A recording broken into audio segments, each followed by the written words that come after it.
Hi guys. So finally అయితే నేను మా బ్రదరు ఎవ్రీ మంత్ కొంచెం అమౌంట్ సేవ్ చేసి మా అమ్మకైతే ఒక గిఫ్ట్ తెచ్చినాం.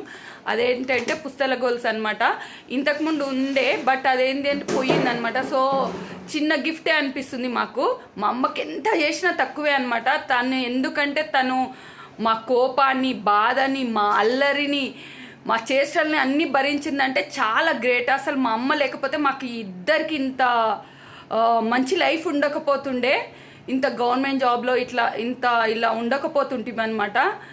అండ్ ఏంటంటే వాల్యూ ఎంత అనేది కాదు గిఫ్ట్ ఇచ్చే వాల్యూ, బట్ తనకేంటంటే నా పిల్లలు ఒక గిఫ్ట్ ఇచ్చారు కదా అనే ఆ హ్యాపీనెస్ అనేది ఎక్కువగా ఉంటుంది. మనం ఏదో చనిపోయిన తర్వాత ఎన్నెన్నో చేసి ఏమేమో చేసి బాధపడి ఏడ్చి ఫొటోస్ పెట్టుకొని అది ఇది ఎన్ని చేసినా వేస్టే అనమాట. ఉన్న లైఫ్లో వాళ్ళు మన కోసం చాలా త్యాగం